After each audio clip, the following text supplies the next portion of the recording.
తెలంగాణ కాంగ్రెస్ లో సరికొత్త జోష్ కనిపిస్తోంది. ఇప్పుడు వికారాబాద్ వేదికగా 2 రోజుల పాటు సాగిన డీసీసీ అధ్యక్షుల శిక్షణ తరగతులు ముగిశాయి. ఈ ముగింపు వేడుకలో ముఖ్యమంత్రి రేవంత్ రెడ్డి తన రాజకీయ ప్రస్థానాన్ని గుర్తు చేసుకుంటూ శ్రేణుల్లో ఉత్సాహాన్ని నింపారు. రాహుల్ గాంధీని దేశ ప్రధానిని చేయడమే మన తదుపరి లక్ష్యమని సీఎం దిశానిర్దేశం చేశారు.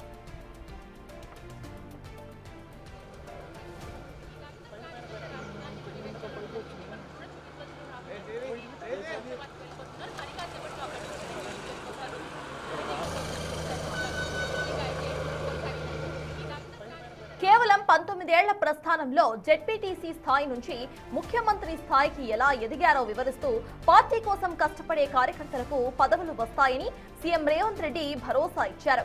ప్రజా సమస్యలపై గలం విప్పినందుకు తనపై కేసులు పెట్టారని, పరువు నష్టం దావాలు వేశారని, అయినా కూడా వెనకడుగు వేయలేదని రేవంత్ రెడ్డి స్పష్టం చేశారు.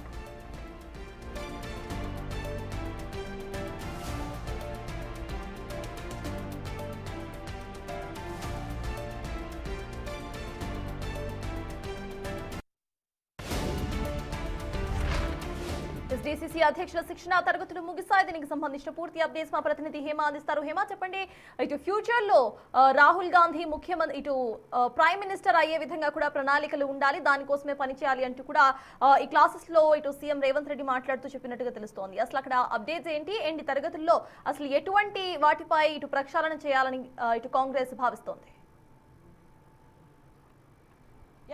మొత్తానికి 10 రోజుల పాటు కూడా జరిగినటువంటి డీసీసీల శిక్షణ తరగతులు అయితే ఈ రోజుతో ముగిశాయి. మొత్తం 10 రోజుల పాటు ఆంధ్రప్రదేశ్ తెలంగాణకు సంబంధించినటువంటి డీసీసీలు అంతా కూడా వికారాబాద్లో ఉన్నటువంటి హరిత రిసార్ట్స్లో అటు ఏపీ పీసీసీ చీఫ్, అదేవిధంగా తెలంగాణ పీసీసీ చీఫ్తో పాటుగా ఇతర ముఖ్యమంత్రి కానివ్వండి, మంత్రులు, ఏసీసీ కీలక నేతలు, అదేవిధంగా ఆంధ్రప్రదేశ్కి సంబంధించినటువంటి ముఖ్య నేతలు కూడా ఈ కార్యక్రమంలో పాల్గొన్నారు. మొత్తం 10 రోజుల పాటు కూడా శిక్షణ తరగతులు వాళ్ళకి జరిగినటువంటి పరిస్థితి. అయితే ఈరోజు ముగింపు కార్యక్రమానికి ముఖ్య అతిథిగా అటు ఏసీసీ అగ్రనేత, అదేవిధంగా ఎల్వోపీ నేత రాహుల్ గాంధీ, కేసీ వేణుగోపాల్తో పాటు ముఖ్యమంత్రి రేవంత్ రెడ్డి హాజరయ్యారు. అయితే హాజరైనటువంటి సమయంలో మొదటిగా నేరుగా శంషాబాద్ ఎయిర్పోర్ట్ నుంచి ప్రస్తుతం నేను ఉన్నటువంటి ఇదే ఎస్ఏవిపి కళాశాలకు వచ్చారు. ఇక్కడ నుంచి హెలిప్యాడ్లు ఇక్కడ వరకు వచ్చి ఇక్కడ నుంచి నేరుగా హరిత రిసార్ట్కి వెళ్ళారు. 10 గంటలకు వెళ్ళినటువంటి రాహుల్ గాంధీ 4:30 గంటల వరకు కూడా అక్కడే ఉన్నారు. మొత్తం డీసీసీలు అందరితో కూడా అటు ఏపీ తెలంగాణకు సంబంధించినటువంటి డీసీసీలు వాళ్ళ కుటుంబాలతో మొదటిగా ఫొటోస్ దిగారు. అనంతరం వాళ్ళందరితో కలిసి లంచ్ చేసిన తర్వాత ఆయన చెప్పాల్సినటువంటి దిశానిర్దేశం కూడా చేసినటువంటి పరిస్థితి. సర్తాజ్ ఒక్కసారి రాహుల్ గాంధీ మాట్లాడింది ఇన్సైడ్ మనం చూస్తే, ఏమి ఆశించకుండా పనిచేయాలి, కష్టపడి ప్రతి ఒక్కరు కూడా పనిచేయాలి. మహాత్మా గాంధీకి ఒంటిపైన బట్టలు కూడా ఉండేవి కాదు, అయినప్పటికీ కూడా బ్రిటిష్ వాళ్ళు గాంధీని ఏమీ చేయలేకపోయారు. పవర్ మీ వద్దకు వస్తుంది, ప్రజలతో మమేకమై పనిచేయండి అంటూ కూడా చాలా కీలకమైనటువంటి వ్యాఖ్యలు చెప్పినటువంటి పరిస్థితి. డీసీసీలు ఫుల్ పవర్ఫుల్గా మీరే జిల్లాకు సుప్రీంగా ఉంటారు అంటూ కూడా చెప్పడం జరిగింది. అయితే దీనికంటే ముందు ఒక్కసారి మనం ఉదయం కూడా ఎప్పుడైతే డీసీసీల సమావేశం ప్రారంభమైందో ఆ సమయంలో మంత్రులందరూ కూడా ఉండొద్దు అంటూ పీసీసీ కరాఖండిగా చెప్పారు. ఎందుకంటే గతంలో సర్తాజ్ మనం చూసుకుంటే జిల్లాలకు సుప్రీంలుగా, జిల్లాలకు బాసులుగా మంత్రులే ఉండేవాళ్ళు, జిల్లా మంత్రులే ఉండేవాళ్ళు, ఇన్ఛార్జ్ మంత్రులు ఉండేవాళ్ళు. కానీ ఇప్పుడు డీసీసీలే జిల్లాలకు బాస్గా మారబోతున్నారు అంటూ కూడా రాహుల్ గాంధీ డీసీసీలు అందరిలో ఒక బూస్టప్ నింపినటువంటి పరిస్థితి. డీసీసీలు అంతా కూడా నా టీం అంటూ కూడా వాళ్ళందరికీ బలంగా స్టేట్మెంట్ ఇచ్చారు. సేమ్ టైం రానున్నవన్నీ మన రోజులే అంటూ కూడా రాహుల్ గాంధీ డీసీసీలు అందరూ, అదేవిధంగా కాంగ్రెస్ పార్టీకి సంబంధించినటువంటి నేతల్లో ఒక జోష్ని నింపినటువంటి పరిస్థితి. సేమ్ టైం కాంగ్రెస్ ఐడియాలజీపై పెద్ద ఎత్తున క్లాస్ స్పీకరు ఇండియా ఎదుర్కొంటున్నటువంటి సమస్యలను కూడా వివరించారు. రీసెంట్గా జరుగుతున్నటువంటి పాకిస్తాన్, చైనా సపోర్ట్ చేస్తుందంటూ కూడా రాహుల్ గాంధీ వ్యాఖ్యలు చేశారు. ఇరాన్ వెనుక చైనా, రష్యా ఉందంటూ కూడా రాహుల్ చెప్పడం జరిగింది. ట్రంప్ పూర్తిగా మోదీకి సరెండర్ అయ్యారు, ట్రంప్కి వ్యతిరేకంగా మోడీ పని చేయలేకపోతున్నారు. నాయకులు తమ అహాన్ని పక్కన పెట్టి కూడా పనిచేయాలి, మన ఇగోలు కన్నా పార్టీ ముఖ్యం, పార్టీ కోసం పనిచేయాలి, డీసీసీలు మరో 10 మందిని తయారు చేయాలి, అండ్ పనిచేసిన వారిలో డీసీసీలో ఎవరైతే పనిచేస్తున్నారో వాళ్ళందరినీ కూడా గుర్తించాలి అంటూ కూడా రాహుల్ గాంధీ చెప్పడం జరిగింది. అహింస కాంగ్రెస్ విధానం హింస బీజేపీ విధానం అంటూ కూడా కీలక వ్యాఖ్యలు చేశారు. ఎలాగైనా అధికారంలోకి రావాలనేదే బీజేపీ ఆలోచన, ప్రజలను మెప్పించి అధికారంలోకి రావాలని కాంగ్రెస్ ఆలోచిస్తుంది అంటూ కూడా చెప్పడం జరిగింది. ఒకవైపు రాహుల్ గాంధీ మాట్లాడిన తర్వాత ఇందాక మీరు చెప్పినట్టుగా ముఖ్యమంత్రి రేవంత్ రెడ్డి కూడా చాలా కీలక వ్యాఖ్యలు చేశారు. 19 ఏళ్ల తన పొలిటికల్ కెరియర్ని కూడా ఒకసారి డీసీసీలందరికీ వివరించారు. జెడ్పీటీసీ స్థాయి నుంచి ఈరోజు ముఖ్యమంత్రి వారిగా రావడానికి తను పడినటువంటి కష్టాలన్నీ కూడా చెప్పడం జరిగింది. అదేవిధంగా ఆయన ఎమ్మెల్యేగా మంచి అనుభవం పొందానని, ఇప్పుడు కూడా డీసీసీలంతా కూడా తమ పనులను సరిగ్గా చేయాలి అంటూ కూడా చెప్పడం జరిగింది. సేమ్ టైం తన పైన కేసులు పెట్టారని, అదే కేసుకు సంబంధించి నిన్న మనోరంజన్ కోర్టుకి హాజరయ్యాను అంటూ కూడా తను ఒకసారి గుర్తు చేసుకున్నారు. ప్రజల కోసం పోరాటం చేసినటువంటి తన పైన కేసులు పెట్టారు అంటూ కూడా చెప్పడం జరిగింది. అదేవిధంగా దేశం కోసం, మా కోసం మీరు ప్రధాని అవ్వాలి అంటూ కూడా నేరుగా రాహుల్ గాంధీ వైపు చూపిస్తూ చాలా కీలకమైనటువంటి వ్యాఖ్యలు చేశారు. సోనియా గాంధీ పేరుతో తెలంగాణలో అధికారంలోకి వచ్చాము, 5 ఏళ్ళు అనేక పోరాటాల వల్ల రాహుల్ గాంధీ ఈరోజు దేశ ప్రతిపక్ష నేతగా అయ్యారు. దేశం కోసం రాహుల్ గాంధీ ప్రధాని కావాలి, అదే మనందరి లక్ష్యం అంటూ కూడా ప్రస్తుతం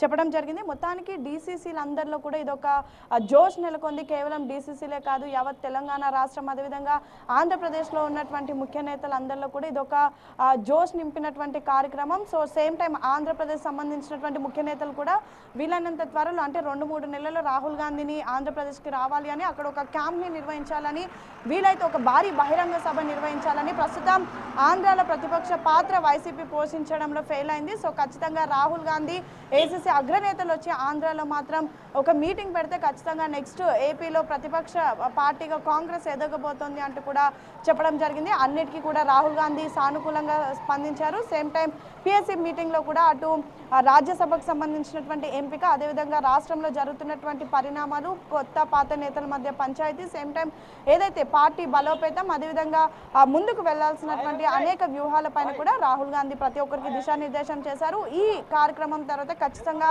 ఏపీ తెలంగాణ కాంగ్రెస్ నేతలు అయితే ఒక కొత్త జోష్ నెలకొంది, మరింత దూకుడుగా పనిచేసేటటువంటి అవకాశం కూడా కనిపిస్తుంది. ఎందుకంటే ఇప్పటికే రాహుల్ గాంధీ పనిచేసే వాళ్ళందరినీ గుర్తిస్తాము, వాళ్ళకు తగిన పదవులు కూడా ఇస్తాము అంటూ కూడా చెప్పడం జరిగింది. సో వీటితో ప్రస్తుతం ఈ మాటలతో ఖచ్చితంగా నేతలంతా కూడా చాలా జోష్గా ముందుకు వెళ్తారనైతే ప్రస్తుతం కాంగ్రెస్ అధిష్టానం భావిస్తుంది. Sartaj. Yes, thank you Hema. మొత్తానికి ఇటు తెలంగాణ కాంగ్రెస్ లో సరికొత్త జోష్ అయితే కనిపిస్తోంది. వికారాబాద్ వేదికగా 2 రోజుల పాటు సాగిన డీసీసీ అధ్యక్షుల శిక్షణ తరగతులు ముగిశాయి. ఇప్పటికే ఈ ముగింపు వేడుకలో ముఖ్యమంత్రి రేవంత్ రెడ్డి తన రాజకీయ ప్రస్థానాన్ని గుర్తు చేసుకుంటూ శ్రేణుల్లో ఉత్సాహాన్ని నింపారు. రాహుల్ గాంధీని దేశ ప్రధానిని చేయడమే మన తదుపరి లక్ష్యమని సీఎం దిశానిర్దేశం చేశారు.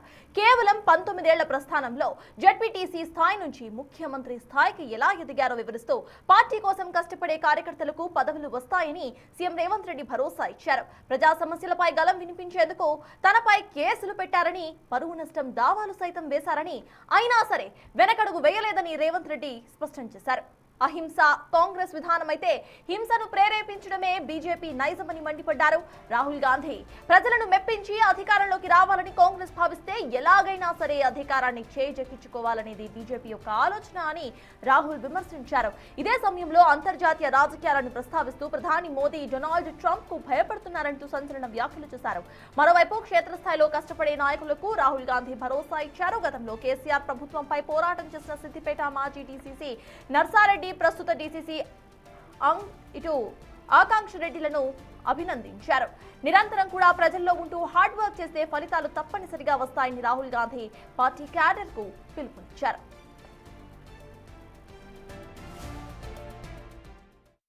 ఇందిరాగాంధీ గారు 20 సూత్రాలు, గరీబ్ హఠావో, బ్యాంకులను జాతీయం చేయడం, ఎన్నో సంస్కరణలు తెచ్చి పేదలకు సంక్షేమం అందించిన కాంగ్రెస్ పార్టీ మరి ఈరోజు మోడీ నిరంకుశత పాలనతోటి కార్పొరేట్ స్థాయిలో ఇలా కార్పొరేట్ వ్యవస్థలకే కొమ్ము కాస్తున్నటువంటి మోడీని తప్పకుండా గద్దె దించాలని ఇలా మేమేదైతే ఇక్కడ ఆంధ్రప్రదేశ్ కానీ తెలంగాణ 10 రోజులు కాంగ్రెస్ పార్టీ గతంలో ముస్లింలకు కానీ, మైనార్టీలకు కానీ, బుద్ధులకు కానీ, క్రిస్టియన్స్లకు కానీ, హిందువులకు ఏ రకంగా రక్షణ కల్పించింది, ముఖ్యంగా మహిళలకు ఏ రకంగా గౌరవం కల్పించింది, వాటి మీద అవగాహనతో పాటు అంటరానితనాన్ని నిషేధించి మహిళలను గౌరవించబడ్డప్పుడే ఇక్కడ సమాజం అభివృద్ధి చెందుతారనే ఎన్నో అంశాల మీద మాకు అవగాహన కల్పించి ఇలా 10 రోజులు శిక్షణగా ఇక్కడనే నిద్రించి ఇక్కడనే హరితారంలో ఉండి నిజంగా చాలా సంతోషం.